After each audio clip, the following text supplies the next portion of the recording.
pencher vers moi son oreille, et je le chanterai toute ma vie.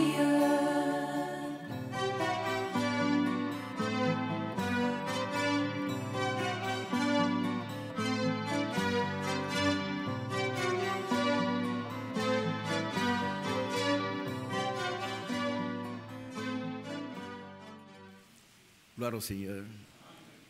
Gloire au Seigneur. Vous êtes très heureux. Vous savez que l'humanité entière, surtout les chrétiens, fête la résurrection du Christ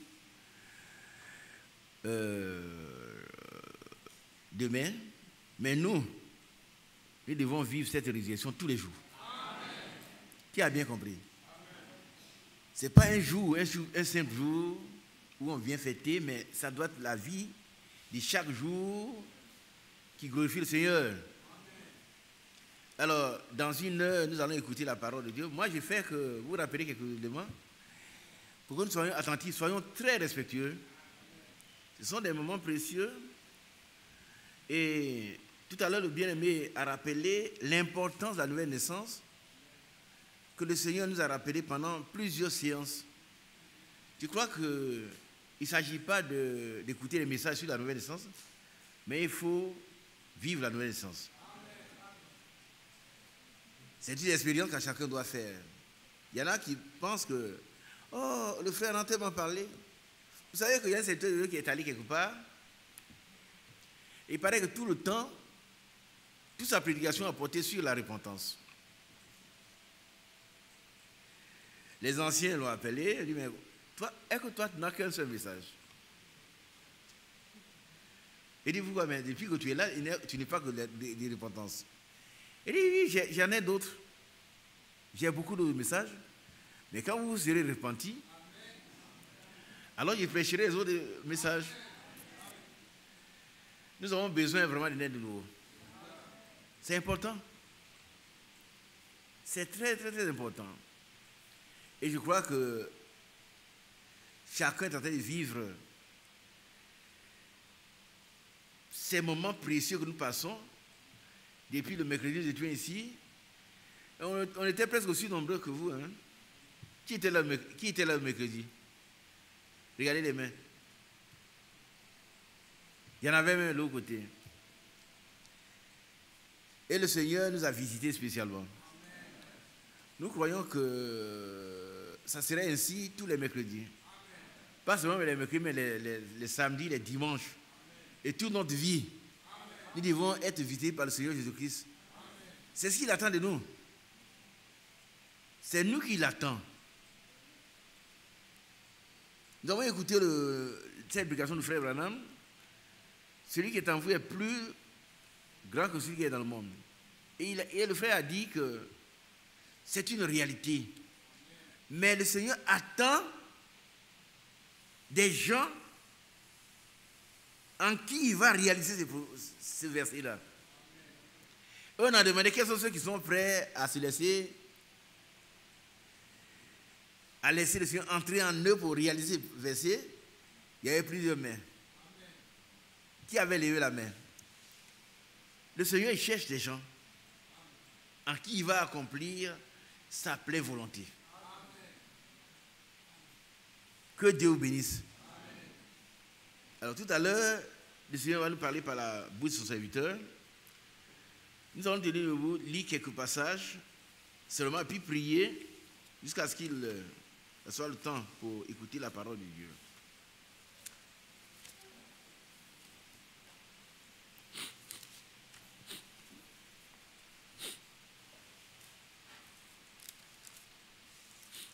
On va lire un premier passage dans Romains chapitre 4.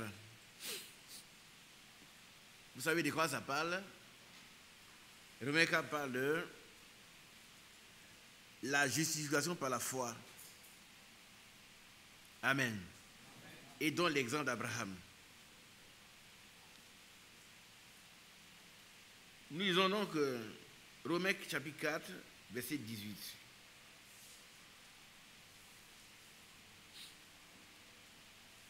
Espérant contre toute espérance il le crut. On dit Amen. En sorte qu'il devint père d'un grand nombre de nations, selon ce qui lui avait été dit. Telle sera ta postérité. Et sans faiblir dans la foi, je souhaite que nous aussi, nous ne faiblissions pas dans la foi. Vous savez, quand on dit sans faiblir, c'est qu'il y a des éléments, des choses, il y a des soucis, le diable viendra nous faire faiblir. Il viendra le faire. Mais nous devons nous laisser comprendre le Seigneur afin que nous ne nous faiblissions pas. Amen. Que nous restions fermes. Amen. Et Abraham, c'est l'exemple type. Et sans faiblir dans la foi, il ne considéra point que son corps était déjà usé. Bien-aimé, regarde ici. Ne considère pas ton état. Amen. Ne considère pas ton corps. Amen. Considère ce que Dieu a fait pour toi. On est d'accord, on dit Amen. Amen. C'est l'essentiel même de Pâques. Qu'est-ce qu'il a fait? On l'a changé tout à l'heure. Ce que Dieu a fait pour moi. Pourquoi? Est-ce que tu sais ce qu'il a fait pour toi? Qu'est-ce qu'il a fait pour toi? Il m'a appelé, je devais mourir, il m'a sauvé la vie. Mais qu'est-ce qu'il a fait de toi en un mot? Il est mort pour toutes tes offenses. Amen. Alléluia. C'est ça. Il a fait plusieurs choses, mais ça s'est résumé en 2 phrases. On va en arriver là. Alors, le verset 20. Il ne douta point. Il ne douta point. D'abord, il n'a pas considéré que son corps était fatigué. Ça fait partie de la foi, ça.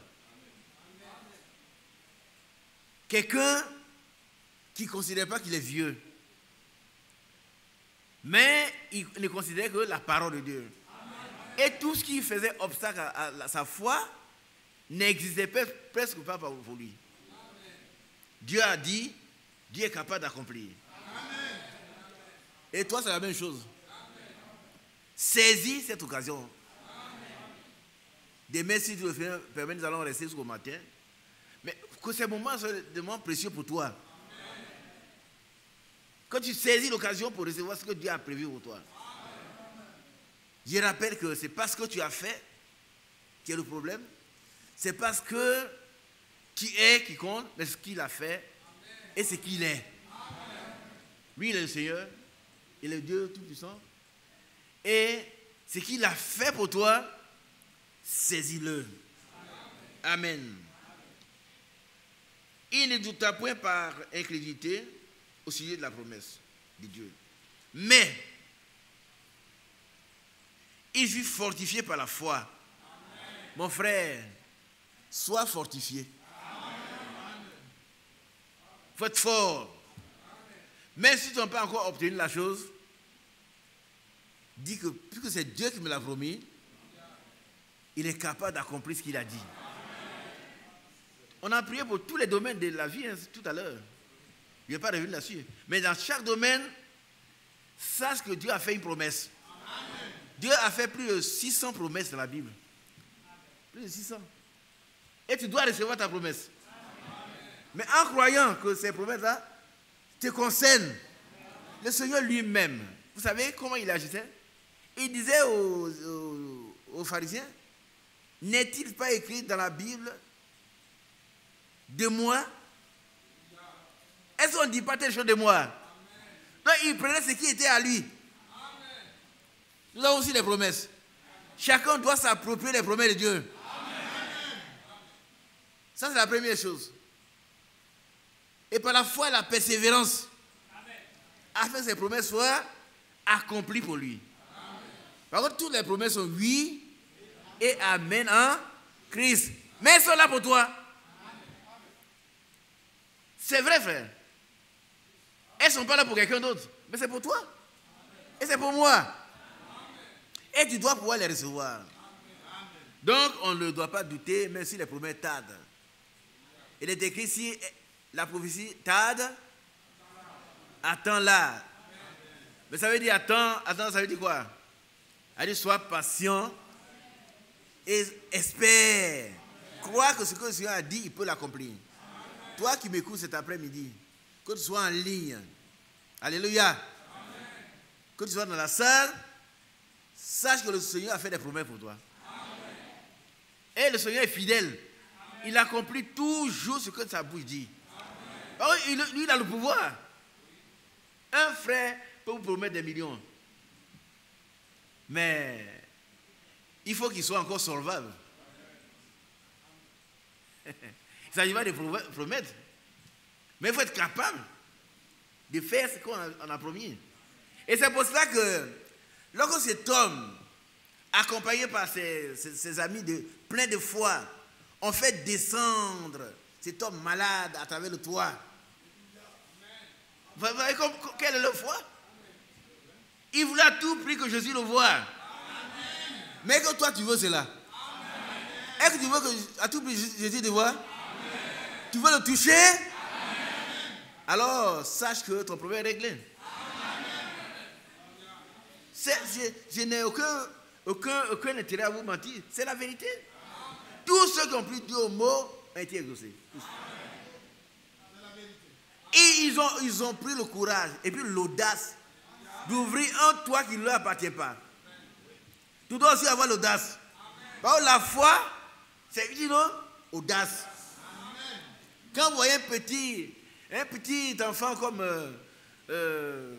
David affronter un géant, il faut avoir la foi. Et qu'est-ce que Dieu te demande? C'est que toi tu oses. Mais si tu as osé, la victoire appartient à qui? À toi? Non. Il fallait que David ose. Et cette petite pierre qui a tué Goliath a été guidée par la main de Dieu. Ce n'est pas le petit David. Chaque fois que David a remporté une victoire, c'était la main de Dieu. Qui a déjà tué un lion ici? Un lion entre ici, nous allons tous suivre. Mais comment, d'où vient-il que quelqu'un, un jeune homme, il va arracher d'abord la brebis de la gueule du lion et puis la bat le lion? Ça veut dire que la nature de Christ était en lui. L'esprit de Christ était en lui. Et la puissance de Dieu était en lui. Il a tué aussi l'ours. Et il a tué ses Philistins incirconcis.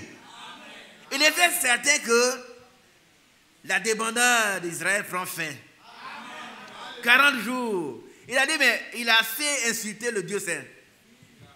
Mon frère, combien de temps permettra que les gens insultent encore ton Dieu? Combien de temps les gens disent encore, où est ton Dieu? Combien de temps? Il est temps que tu manifestes la vérité de la parole de Dieu. Amen. Et que les gens voient que le Dieu que tu adores est vrai. Amen. Vous savez que Ésaïe était malade à mort. Et quand Dieu... Non, pas Ézéchias, Ésaïe.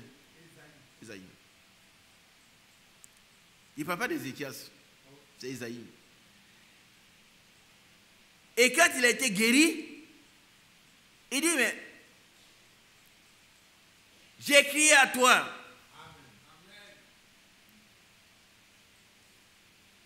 Il s'agit de David certainement. C'est surtout David. J'ai crié à toi, tu t'es incliné. Vous comprenez?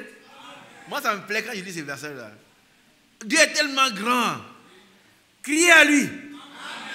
Criez seulement. Et puis, cherche quel est ce moucheron qui crie. Il dit, c'est moi, Seigneur. Amen.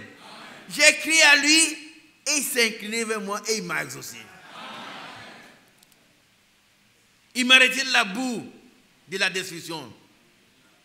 Les gens l'ont vu. Ils ont eu la crainte de l'Éternel et ils se sont confiés en lui.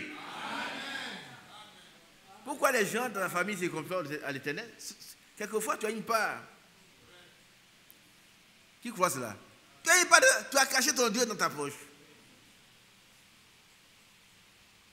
Mais si tu laisses Dieu se manifester dans ta vie, tu vas voir que les gens verront qu'ils ne vont plus chercher le nom de l'église. Hein?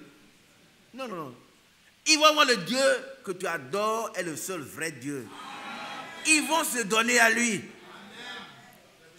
Alléluia. Trouvez-moi le passage là. Isaïe 40. Lis-le pour nous. Psaume 40. Et nous devons arriver à ce point-là, frère. Alléluia.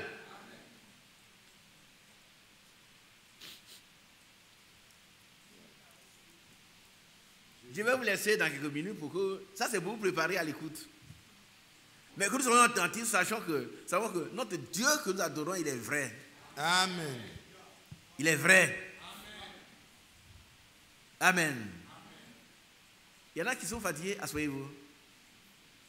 Asseyez-vous, asseyez-vous, asseyez-vous. Tout le monde s'assoit. Dieu vous bénisse. Alors, lisons le psaume.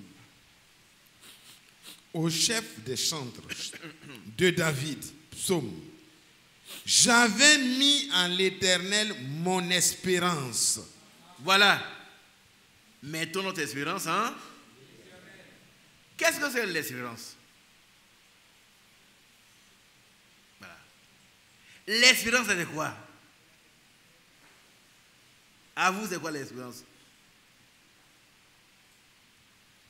C'est ce qu'on espère, ce qu'on attend, ce qu'on souhaite, ce qu'on désire. Oui. Et de façon? C'est la foi également. Et ici, c'est ce qu'on espère, c'est ce qu'on attend. C'est ce qu'on attend recevoir. Tout à fait. C'est ce qu'on attend recevoir. On espère. On espère, espérance. On attend recevoir la chose. Mais c'est dans la foi. Amen. Et puis dans la patience. Amen. Alléluia. Amen. Et c'est important. David a mis son espérance en l'Éternel. Il attendait recevoir de Dieu la guérison. Il était tellement malade. Vous avez des problèmes qui sont si graves que les gens viennent nous amener chez les sorciers, les marabouts, les prophètes. C'est pas mauvais de conduire un ami chez quelqu'un en qui on a confiance. Mais ici, le prophète David, il est resté dans la parole de Dieu. Est-ce qu'on se comprend? Restons dans la parole de Dieu. Amen. Et puis plaçons notre espérance en l'Éternel. Vous savez, quand on dit en l'Éternel, l'Éternel, ce n'est pas seulement le mot Dieu. Hein. Par contre, le mot Dieu s'écrit aussi avec D, un petit D. C'est aussi un Dieu. Mais ici, c'est l'Éternel, c'est-à-dire le Créateur, celui qui n'a jamais eu de commencement, il n'aura jamais de fin. Amen. Il s'agit de ce Dieu-là. Et il nous donne sa vie, qui est la vie éternelle. Amen. Qui n'avait jamais eu de début, qui n'aura pas de fin. Et David a mis son espérance. Pas en un homme. Ne vous confiez pas au grand. Car le jour où il meurt, ces jours-là même, tous leurs desseins périssent. Mais heureux l'homme qui se confie en l'Éternel, le Dieu d'Israël. Alléluia. Qu'est-ce que l'homme? Un homme, quand il meurt, c'est fini. S'il n'a pas cru, vous savez que la mort ne change pas la destinée d'un homme. C'est-à-dire, quand tu meurs là, ce que tu es ici là, est-ce que tu seras là-bas? Qui a bien compris ça? Si tu n'es pas converti ici, tu n'es pas né de nouveau, tu n'es pas baptisé de l'Esprit, quand tu vas mourir, tu vas aller en tant que tel. Là où la tombe, c'est là qu'il demeure. Mais si tu as reçu le Seigneur dans ton cœur, mais tu vas entrer dans les bras du Seigneur ces jours-là. Ça sera la paix, la joie, le bonheur. Aucune messe de requiem ne peut te réveiller, ne peut te faire passer d'un certain purgatoire. Non. C'est maintenant qu'il faut naître de nouveau. Amen. Alléluia. Alors, nous lisons ce passage qui est un exemple pour nous. Nous devons faire valoir notre Dieu. On le cache dans la poche. La Bible parle des sorciers, des idolâtres qui mettent leur Dieu dans la poche. Et puis leur Dieu, c'est un morceau de bois qui coupe. Et puis il taille. On cherche un habile artisan, un orfèvre. Il met de l'or. Et puis c'est leur Dieu. Frère Lambert m'a rendu ce témoignage. Le pasteur Lambert dit en secours. Et dit qu'un jour il revenait de quelque part et puis il voit un accident grave. Et il voit quelqu'un qui a été décapité, accroché à un arbre. Mais le fétiche est sorti de sa poche. Lambert est là. Un gros fétiche était pendu aussi à ça. Le fétiche n'a pas pu le sauver. Vous comprenez un peu?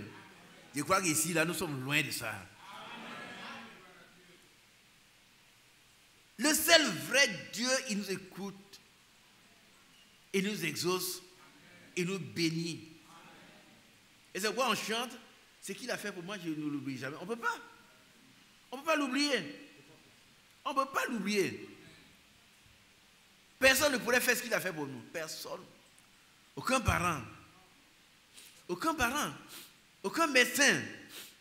Frère Branham prêche et puis il dit qu'il y a un vieux frère qui avait 92 ans. Et son médecin, c'est un juif. Le vieux, il a piqué une crise cardiaque. Il a été guéri, mais il vit encore. Mais son médecin est mort il y a quelques jours. Il a pris les médecins. Il a survécu au médecin.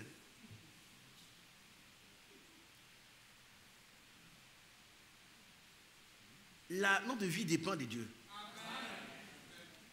Notre vie dépend essentiellement de Dieu. Si Dieu enlève la vie, il n'y a aucun médecin qui puisse faire quoi que ce soit. Les médecins sont humbles, ils reconnaissent eux-mêmes cela. Que Dieu les bénisse. On a besoin d'eux. Nous avons besoin d'eux. Mais notre vie dépend de Dieu. Amen. Alléluia. David le savait. Vous savez, David, quand Dieu dit c'est l'homme selon mon cœur, ce n'est pas l'adultère qu'il a commis, hein, mais c'était un homme intègre qui a chuté. Mais un homme intègre, quand il chute, qu'est-ce qu'il fait? Il se relève. Il se relève.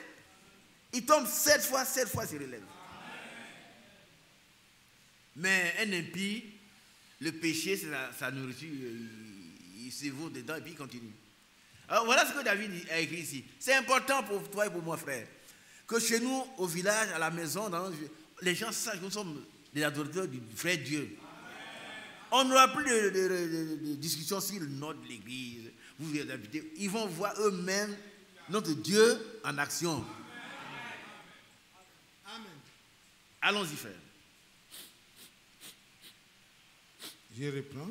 Oui. J'avais mis en l'Éternel mon espérance et il s'est incliné vers moi et il a écouté mes cris.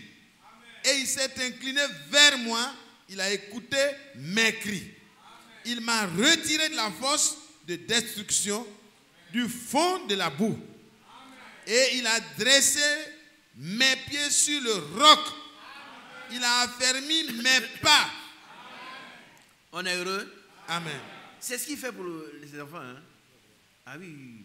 Il te retire de la force de destruction. Il te dresse sur le rocher. Le rocher, c'est qui? C'est Jésus lui-même. Et puis il a fermé tes pas. Désormais, tu ne marches plus en tombant. Tu deviens ferme. Gloire à Dieu. Tu deviens ferme.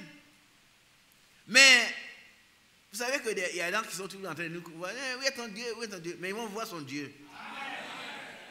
Quand David était malade, ils ont dit, mais toi tu es là. Au lieu d'aller voir un tel, mais tu es un Dieu. Mais où est ton Dieu?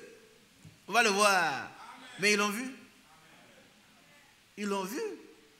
Lisons la suite, frère. Il a mis dans ma bouche un cantique nouveau. Amen. Une louange à notre Dieu. Je reviens à ce bien-aimé. Je ne vais pas vous poser des questions. Hein. Il y a beaucoup de bien-aimés qui ne savent pas louer. Ils ne le louent même pas. Mais à l'église, quand on chante, ils ne chantent pas. Ils n'ont même pas de cantiques. Livre de cantiques, il n'y en a pas. Il n'en a pas. Chez eux, on ne chante pas. Mais la louange fait partie de l'adoration. Vous savez qu'en Israël, quand Israël va au combat, mais les chantres sont devant. On a vu ça avec Josaphat. Quand les chantres ont chanté, Et le prophète a dit, vous n'aurez pas à combattre dans cette affaire. Demain, présentez-vous seulement. Vous verrez, le Seigneur combattra pour vous. Quand vous chantez les cantiques à l'honneur du Seigneur, les démons, ils ne sont pas contents, ils fuient. Il y a même il y a un jeune homme qui était avec nous à Gagnois. Il voulait quitter la maison. Il a fait venir son frère. Il a menti. Il dit, mais viens m'enlever d'ici, parce qu'ici on prie trop. Il faut prier. On ne peut même pas prier trop. On doit prier sans cesse, mais pas trop, on ne peut pas.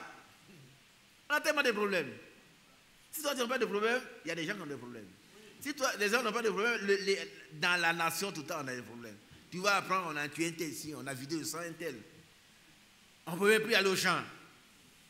Alors, quel temps quand tu vas passer en revue tous ces problèmes, tu vas prier 24 heures sur 24. Ça ne suffira même pas. Ça ne suffira pas. 24 heures ne suffiront pas. Dans des maisons, on ne loue pas le Seigneur. On ne loue pas le Seigneur. Il n'y a pas de réunion de prière. Bien aimé, commencez à avoir une réunion de prière familiale. Il n'y a que quelques frères qui disent Amen. Amen. Si chez vous on ne prie pas, vous êtes en danger. Je répète. Hein? Si dans votre maison on ne prie pas, vous êtes en danger. Vous êtes en danger. Hein? On va me dire, c'est parce que le frère, mon mari n'est pas chrétien. Mais toi, tu es chrétienne. Ta femme n'est pas chrétienne. Mais toi, tu es chrétien. Amen. Tu dois prier. Amen. Le Seigneur a prié jusqu'à ce que la sueur qui sortait de son corps devienne comme des grumeaux de sang. Et toi, tu ne pries même pas. Un chrétien qui ne prie pas, il est déjà vaincu. Alléluia. Alors donc, voilà l'exemple de David. Imitons ses dévanciers. Il a crié. Regardez ici. Il n'a pas récité une prière. Une prière, il a appris ça parce que pendant son baptême, il a appris une prière. Bon, il récite. Ça n'a rien à voir avec ton problème. David était en train de mourir, il a crié à Dieu, je suis en train de mourir. Viens à mon secours. Si tu ne viens pas, d'ici demain, je suis mort. Et puis les autres vont se moquer de toi et dire, ouais, son Dieu n'a pas pu le sauver. Mais quand il y a un pari contre Dieu, Dieu relève toujours d'ici. Et il est toujours vainqueur. Il ne suit jamais. Amen. Jamais. Et voilà. Disons-le, frère. Donc, il a mis dans ma bouche un cantique nouveau, une louange à notre Dieu. Beaucoup l'ont vu. Beaucoup. Et ont eu de la crainte. Et ils se sont confiés en l'Éternel. Heureux l'homme qui place en l'Éternel sa confiance. On dit Amen. Amen. David n'a pas dit j'ai prêché. Il n'a pas dit il y a plus de brochures, beaucoup de brochures. Hein? Beaucoup de brochures, vraiment, on présente ça. Non, c'est pas ça. Il a vécu la parole de Dieu concrètement. Et beaucoup, pas tout le monde, hein, beaucoup. De toute façon, c'est pas tout le monde qui va croire. La parole sera prêchée à toutes les nations pour servir de témoignage. Après quoi viendra la fin. C'est tout. Personne ne pourra dire, moi je n'ai jamais entendu. Beaucoup ont cru. Parce qu'ils ont vu la puissance de Dieu dans la vie d'un homme. Mais frère, ma soeur, que les gens voient la puissance de Dieu que tu adores. Tu n'auras pas besoin de faire beaucoup de tapage. Ils vont se donner au Seigneur. Alléluia. Le mercredi, il a donné un exemple. La sœur qui était dans d'une cour commune. Et puis, un bébé est mort. Elle était là. Le bébé est mort. On a vu l'autobouée dans sa... On a dit, bah, toi, vous priez Dieu. Non, on ne prie pas. Notre fille est morte. Que ton Dieu le ressuscite. Elle n'a pas appelé frère Badi, elle n'a pas appelé frère Mathias, elle t'a appelé? Non. On a appelé son Dieu. Elle dit, Seigneur, je suis ta servante. Amen. Dans cette cour, on me reconnaît comme servante. Voilà un cas. L'enfant est mort. Intervient.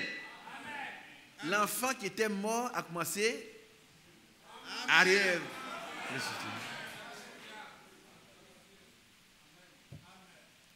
Amen. Et Dieu n'a pas changé. Hein. Mais c'est nous qui avons changé. C'est nous qui sommes démobilisés. Nous devons être remobilisés. Ah oui, quand l'ennemi vient, il met les gens... On doit se rassembler, on doit prier. On doit prier. On doit prier. Et Dieu va agir. Dieu va agir. Alors, lis le passage. Beaucoup l'ont vu et ont eu de la crainte et ils se sont confiés en l'Éternel. Heureux l'homme qui place en l'Éternel sa confiance et qui ne se tourne pas vers les hautains et les menteurs. On dit Amen. Les hautains sont des menteurs. J'ai appris une chose il n'y a pas longtemps. Quelqu'un dit, mais celle-là, si elle sort de chez moi ici, personne ne peut la guérir. Oh là là. Et c'est une femme prophétesse quelque part. Toi, tu prends la part de Dieu. Toi, tu es qui? Tu es qui, toi? Et puis, qu'est-ce que pour toi, tu guéris quelqu'un? C'est Dieu qui guérit, pas toi. Donc, on ne se tourne pas vers les hautains, les menteurs, on se tourne vers... Et à ceux-là, ils ont donné leur cœur à Dieu. Parce qu'ils ont vu ce Dieu dont on parle. Ils l'ont vu concrètement. Amen. C'est très important. Alors, c'est fini? Dieu te bénisse. Amen. Alors, nous revenons à Abraham, notre Père à tous.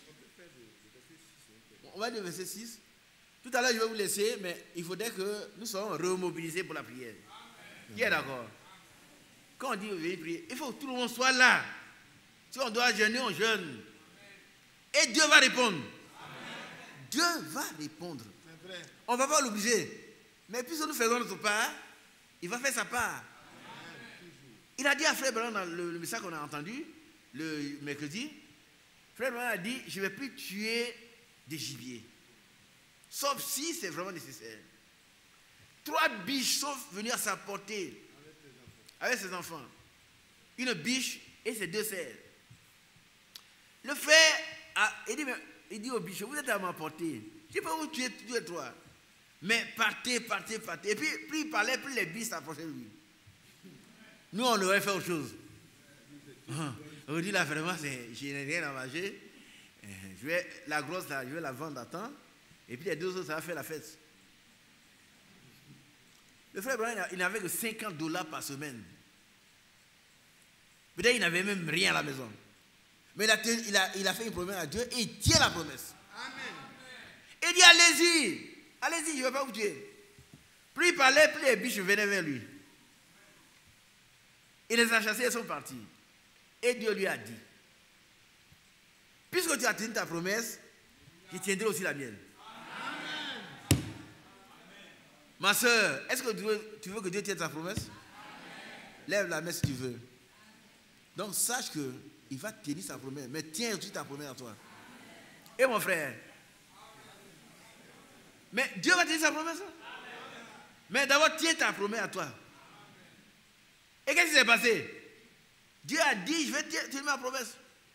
Et c'est à ce moment-là qu'il y a eu un mauvais temps. Dieu lui a dit, il a marché sur 800 mètres. Il atteignait près de but. Dieu dit, retourne d'où tu es venu. Il dit, mais si je retourne, c'est pour mourir. Et il reconnaît la voix. Retourne. Et il nous a enseigné. Il dit, écoutez-moi bien. Vous qui écoutez, vous entendez souvent la voix de Dieu là. Il dit, vous entendez une voix, ramenez-la à la Bible, voici la voix de Dieu. Si ce n'est pas la voix de Dieu, quelle que soit la beauté du message, mais c'est de côté. Amen. C'est clair. Amen. Et quand il assure sur la voix de Dieu, il dit, Seigneur, c'est toi, il dit, je suis Jéhovah, le créateur du ciel et de la terre. C'est moi qui ai créé les écureuils pour toi. Ah, il a mis son chapeau de côté. Ici, personne ne porte de chapeau ici. Les chapeaux, on les laisse au dehors, on met à terre. Amen. Il dit, ordonne au mauvais temps de disparaître et il le fera. Il ne voyait plus à 1 mètre. Et il a dit, mauvais temps, blizzard. Je t'ordonne, au nom de Jésus-Christ, va d'où tu es venu. Amen. Et puis il dit, ça fait fou, ça a disparu. Et le soleil s'est remis à briller. Amen. Et qu'est-ce qu'il a dit, ceux qui étaient là le mercredi? Il a dit, ce même Dieu est... Ah, vous oubliez, fils. Il est, hein?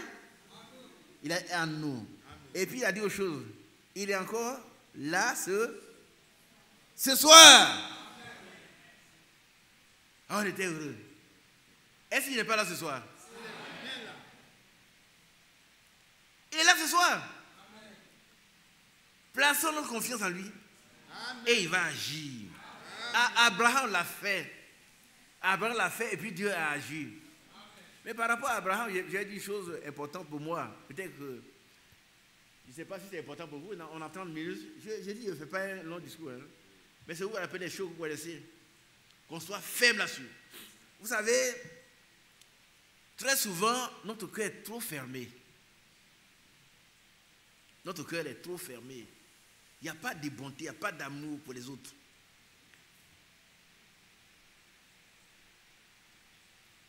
Qui suit? C'est-à-dire notre cœur est tellement fermé qu'on ne peut pas faire du bien à quelqu'un. Si on ne le connaît pas, hein, mais si on le connaît encore. La foi est un tout. Voilà Abraham, il attendait la promesse, il n'avait aucun signe d'enfantement chez sa femme. Et puis, on dit, pendant la grande chaleur, ce sont des choses importantes pour moi, je vous les rappelle.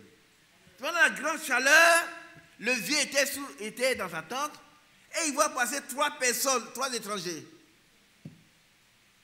Nous, on aurait dit, qu'est-ce que c'est qui passe encore? On dit trop de choses. Mais nous serons justifiés par nos propos, nous serons aussi condamnés par nos propos. Mais quand il les a vus, il dit, venez chez moi. C'est pour ça que vous passez près de ma maison. Et les gens sont venus. Nous, on aurait, venez. Ah non, on est trop pressés. Non, mais comme vous êtes pressés, que Dieu vous accompagne. C'est l'hypocrisie. Il a insisté. Et ces 3 hommes sont venus. Ils sont assis. Ils ont dit, mais fais comme tu l'as dit. Et il est allé prendre lui-même un veau gras. Il a donné, on l'a prêté le veau. Pourquoi elle a fait le choix lui-même, frère? Pourquoi elle a fait le choix lui-même? C'était pour s'assurer que c'est le meilleur qu'il puisse choisir dans son troupeau. Parce que le don était vraiment... Vous savez, notre père Abraham, il dit, même pour enterrer sa femme, il a tenu à acheter la terre. Quelqu'un voulait l'offrir, non. Il faut que ça me coûte quelque chose. Mais nous, on ne veut pas ce qui coûte. Hein. Quand on regarde la monnaie, on dit, les frères ont dit de venir encore samedi. Et puis dimanche, on va rester. C'est tout ça quand même. Allez-y, hein, priez pour moi. Moi, je serai là dimanche. C'est quoi la raison? On regarde dans la poche, hein. Je n'ai que 1000 francs, je calcule. Vraiment, allez-y, dites à frère Mathias, mais nous sommes trop calculateurs. Et on a des problèmes. Et lui-même, il a fait le choix du meilleur veau. On a préparé et il est resté auprès de sa femme, la vieille femme, 89 ans. Oh. Ici dans la salle, je ne sais pas s'il y a quelqu'un qui a 89 ans. Hein? Qui a 89 ans ici? Une femme de 89 ans, c'est une femme fatiguée. Elle n'a pas dit, Abraham, toi aussi, tu vas chercher des gens qui passent loin pour venir m'embêter encore. Il a dit, prends des frères de famille, prépare. La vieille a fait ça. Mes soeurs, c'est d'elle, c'est d'Sara que vous êtes des filles. Regardez ici. Vous êtes des filles de Sarah. Donc, ressemblez à Sarah. Ne rouspète pas quand le mari dit fait quelque chose. Oh, toi-même, tu sais, je suis quand même, toi. Mais la soumission, là, c'est même, tu exagères, toi. Tu es fatigué. Tu es fatigué. Sarah n'a pas dit, n'a rien dit mauvais. Elle a fait ce que son Seigneur Abraham a dit. Elle appelait son Seigneur. Et puis, le repas est prêt. Abraham est resté à côté d'eux. Ils étaient en train de manger. Il n'est pas allé se coucher. Il n'a pas allé se coucher, hein, le Dieu. Il est resté lui-même à côté d'eux. Et quand ils sont en train de manger, ils ont dit, où est ta femme? Où est Sarah, ta femme? Alléluia. Amen. Mais, est-ce qu'Abraham a posé une question? Il n'a pas demandé. Et étranger, comment connaît-il ma femme Sarah? Il savait que c'était le Seigneur. Bien aimé, si tu t'attends au Seigneur, il va se révéler à toi. Il ne se révèle que à ceux qui l'attendent. Les 500 frères attendaient. Les 11, la salle l'attendait. Les 2 sur la rue de Maïs parlaient de lui. Chaque fois que tu parles de lui, en bien, tu l'attends, il va se révéler à toi. Elle est derrière. Et Sarah n'a pas parlé. Hein. Elle a dit en son cœur, elle a ri. Le Seigneur l'a reprise, mais il a accompli la promesse. Genèse 22, quand... Genèse 20 combien? Non, l'enfant est né, c'est Genèse combien? Genèse 20. Quand l'enfant est né, Abraham avait 100 ans. 21, avait 100 ans. À 100 ans, il a eu son enfant. Gloire à Dieu. Toi, tu vas avoir ce que tu attends. Pas à 100 ans. Hein. Si tu persévères, Dieu va te l'accorder. Persévère seulement. Amen. Alléluia. Par contre, la Bible dit, pourquoi je le dis, c'est par rapport à ce que la Bible dit. On va le prendre. Allons-y dans Romains chapitre 4. On est à partir du verset 20. Mon temps est presque parti. 20, on a lu. Romains 4, verset 20.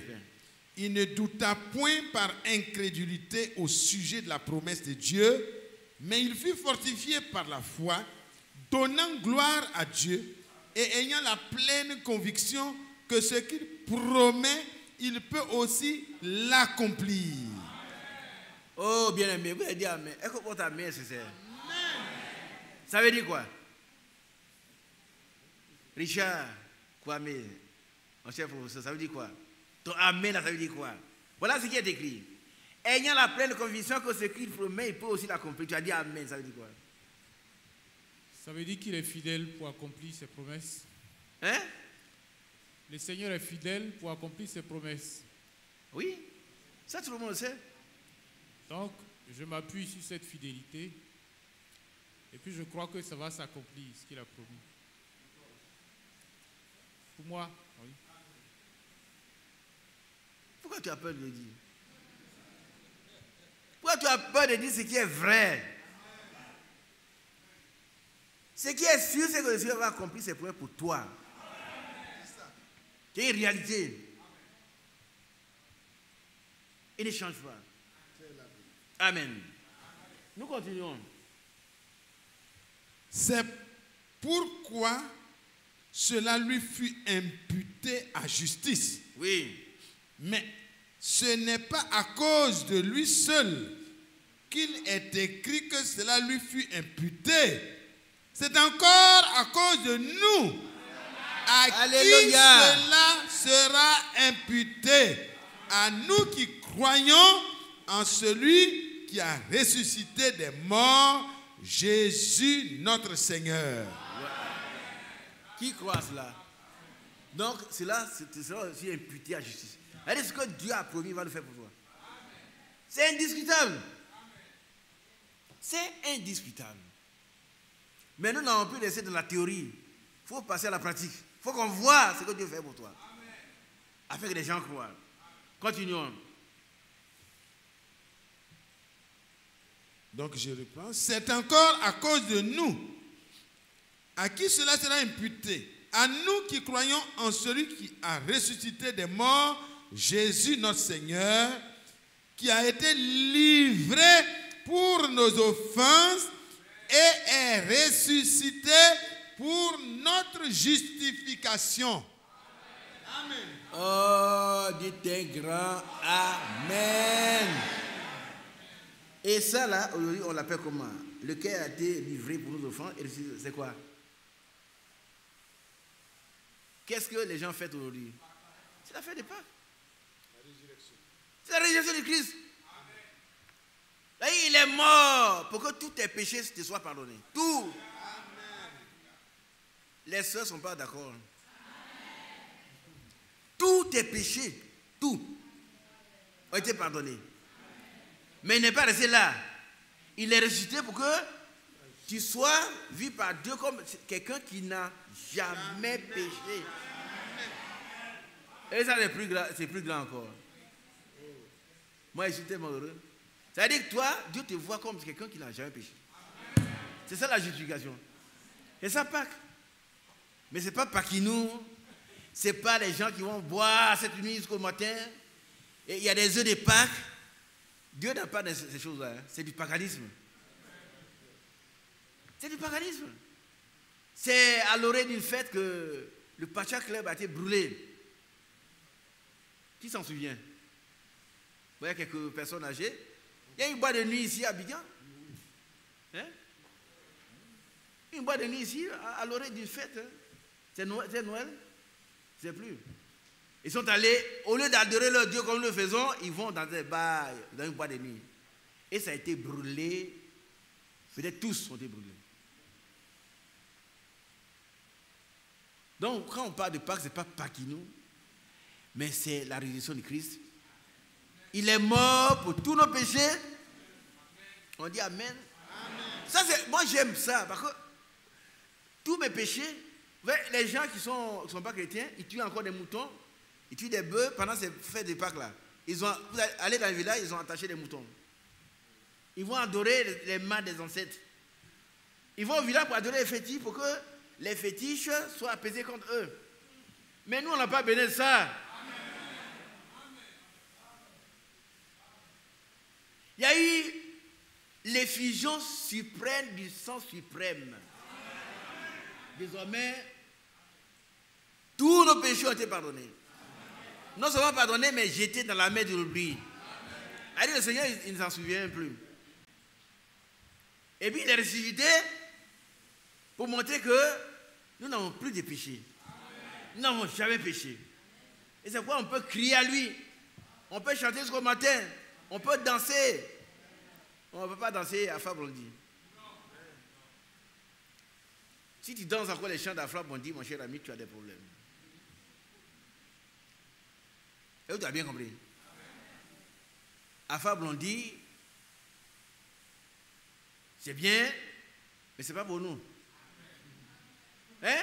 De la même manière que nous sommes ici à l'église, les autres sont dehors. Tout ce qui est contre la parole de Dieu ne nous appartient pas. Le Seigneur, il a été livré pour nos offenses et il est ressuscité pour notre justification. Que son beau nom soit béni. 15 minutes encore. Alléluia. Nous allons lire. On continue dans Romains chapitre 5. Étant donc justifiés par la foi, nous avons la paix avec Dieu par notre Seigneur Jésus-Christ. Qui a bien compris cela? Tu as la paix maintenant. La paix que tu as là, la paix du cœur, la paix du salut. C'est pas parce que tu as fait quelque chose, hein? Non. C'est ce qu'il a fait qui donne cette paix là. Parce que Dieu était en Christ, réconciliant le monde avec lui-même. Oh, c'est un bon père. C'est un bon père. Si ton père, tu as offensé ton père, il se fâche, et puis il te dit, bon, va demander à frère Mathias de venir me demander pardon. Il s'est fâché, hein? Et puis il dit, bon, va voir le frère Mathias, il n'a qu'à venir me demander pardon. Et si le frère Mathias vient te demander pardon, comment tu peux qualifier ton père? C'est un bon père. Alléluia. Amen. Il y avait un juge. Un juge qui sa mère avait commis un crime. Et puis, les gens, on dirait que le juge était juste. Donc tous les détracteurs étaient là. On dit, oh, comment il va juger sa mère aujourd'hui? Hein? Donc l'audience était remplie. Il condamne les autres, sa mère, ces crimes-là. C'est la peine. Comment on va juger? Et puis il a appliqué la loi, il a condamné sa mère. On devait la fouetter, la vieille devait d'abord recevoir 100 coups de fouet. D'abord, la vieille là. Avant de la mener en prison. Et puis quand on a fini, il a prononcé le verdict d'abord. Sa mère est condamnée. On doit la fouetter. Les gens ont dit, mais c'est méchant. Il y en a qui n'entendent pas la suite. Ils sont prêts à critiquer. Oh, ils sont sortis, ils disent, oh, tu as vu? On a dit, il est insensible. Il a condamné sa mère.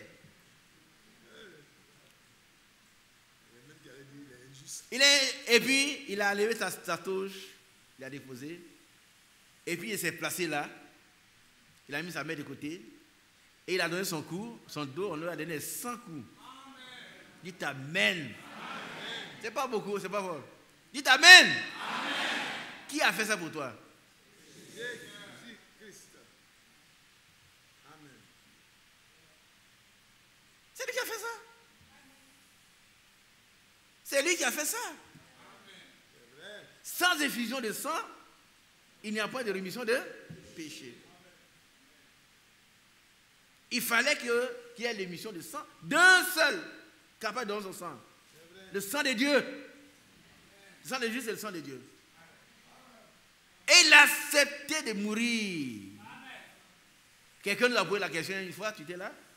Bon, quand il a dit que s'il est possible que ce coup se retire de moi, il voulait comprendre ce que ça veut dire.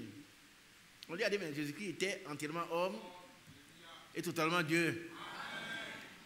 En tant qu'homme, et puis surtout en tant qu'un homme saint, il n'a jamais péché. Le péché devait toucher son corps saint. C'est ça. Et la Bible dit qu'il a été fait pécher. Pour que toi tu deviennes justice de Dieu. Désormais, Dieu te voit juste. C'est ça, c'est important. Donc, ce n'est pas une période, un jour où on commet adultère, on achète les femmes, on adore les fétiches. Non, où on achète des œufs de Pâques. Le diable, il traverse tout. Vous allez voir dans les bois de nuit, seront remplis, Abidjan seront remplis. Ils vont commettre beaucoup de prostitution cette nuit. Il y en a qui vont au village et ils se sont donné dans vous les copines, les copains, copines, l'autre à Bengrou, l'autre à San Pedro. On est en parc, on se retrouve à parquer nous. C'est pas aller pêcher. Mais Romains chapitre 7, Romains 9, verset 27, je crois. Je sais pas si, on va voir si c'est ça. Hébreux 9, verset 27. Oui, Hébreux 9, verset 27.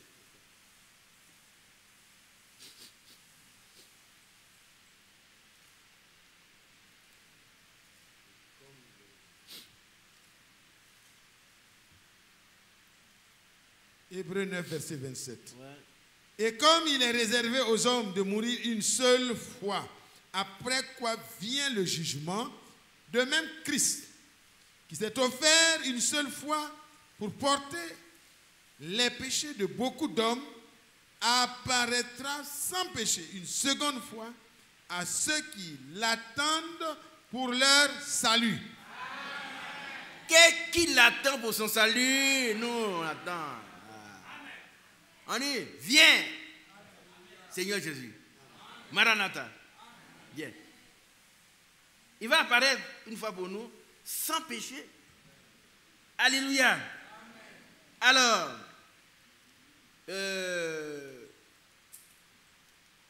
continuez à lire à partir du verset 2, Hébreux chapitre 5, verset 2.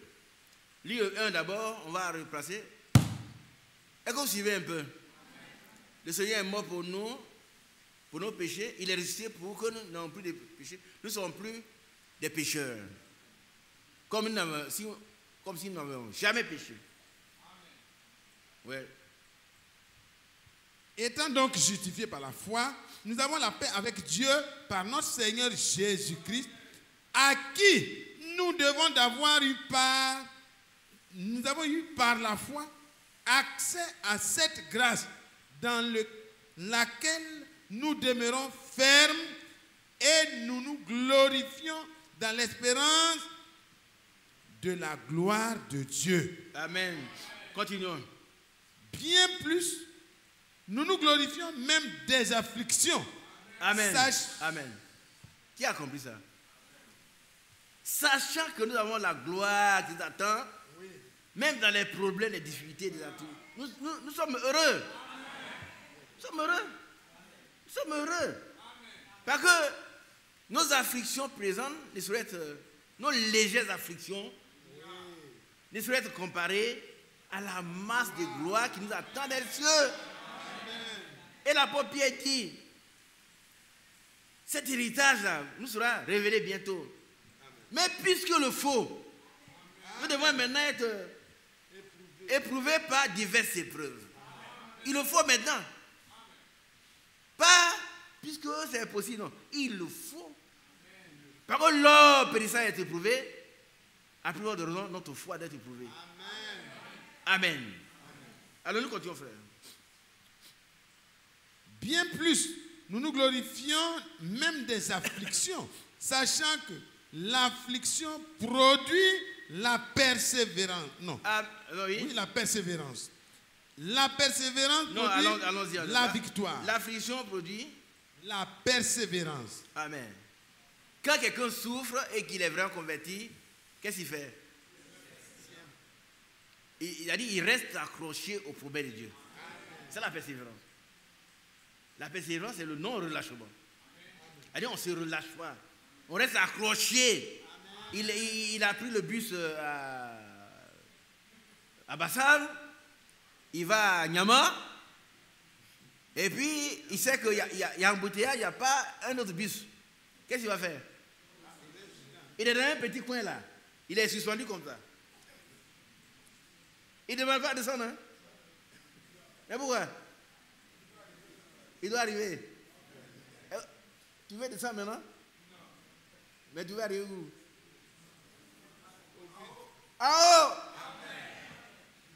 Même si les gens, dans le bus là, ils te coincent. Ils te bousculent. Il y a toutes sortes de mauvaises odeurs. Mais on ne s'occupe pas de ça. Hein? On regarde la montre, à quelle heure je vais arriver à Nyama, c'est tout. Le diable, il fait ce qu'il peut. Mais nous l'avons déjà vaincu. C'est vrai. Amen. Et nous devons arriver à destination. C'est la destination qui est le problème. Donc, que je sois serré comme une boîte de sardines, comme un poisson dans la boîte, je vais arriver à Nyama. Bon, si tu descends, il n'y a pas un autre bus. Hein? C'est une image. Amen. Donc, les petites afflictions que nous avons, ce n'est pas grave. Ça produit la persévérance. Amen. Quand tu souffres, tu persévères, tu vas voir que c'est Dieu lui-même qui va te guérir, qui va te sauver, qui va régler ton problème. Et une fois qu'il a réglé ton problème, tu as gagné quelques points. Ah oui, oui. Quand un frère passe par là, il dit, frère, oh, moi-même je suis fait comme ça, mais fais confiance au Seigneur. Il ne va pas te laisser comme ça. Le Seigneur, il est juste. Amen. La persévérance produit la victoire dans l'épreuve. Et cette victoire, l'espérance. Amen. Oh, La l'espérance persévérance ne trompe produit la point. victoire dans... L'épreuve. Si on persévère, on devient vainqueur. Quelle que soit l'épreuve. L'épreuve est dure. Mais l'épreuve a un but. C'est de nous donner le caractère de Christ. De nous forger le caractère comme Christ. Parce que lui-même a été éprouvé. Il a pleuré. Il a appris l'obéissance par les choses qu'il a souffert. Et il a été élevé à la perfection.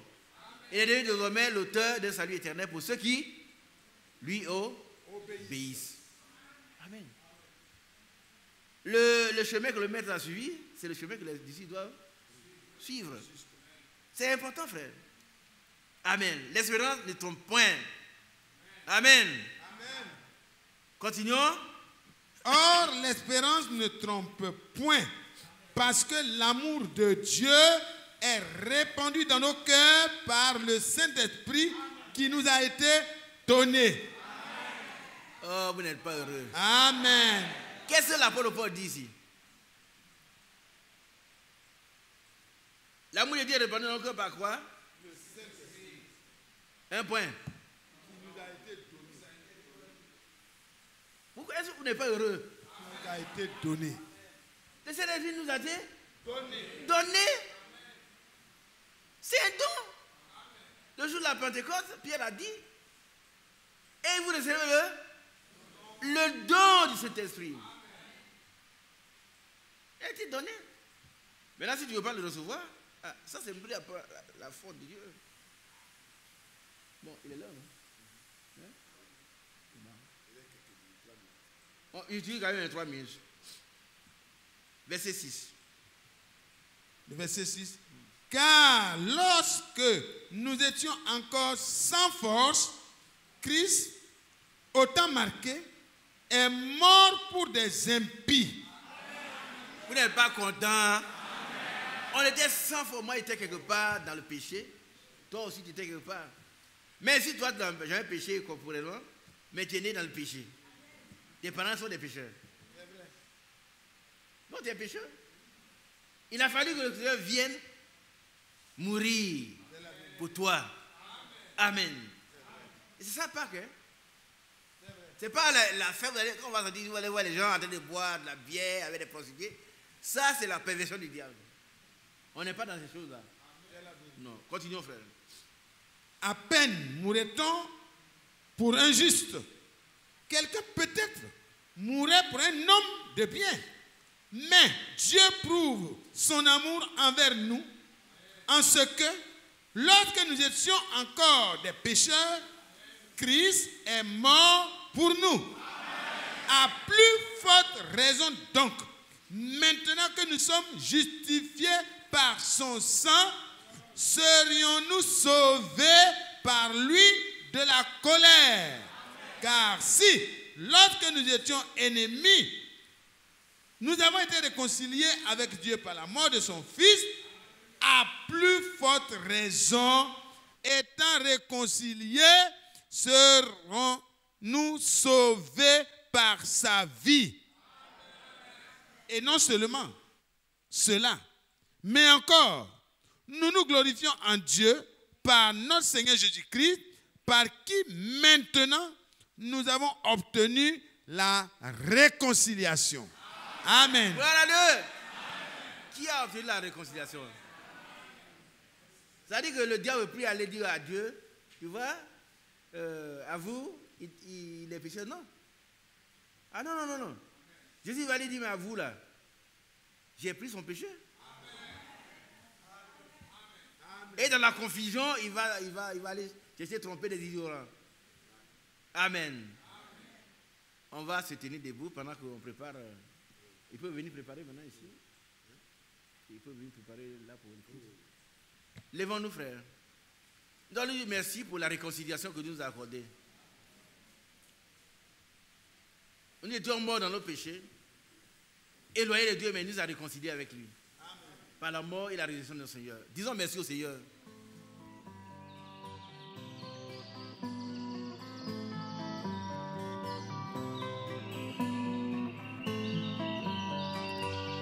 J'aime l'Éternel, car il entend ma voix. Il a penché vers moi son oreille, et je le chanterai toute ma vie.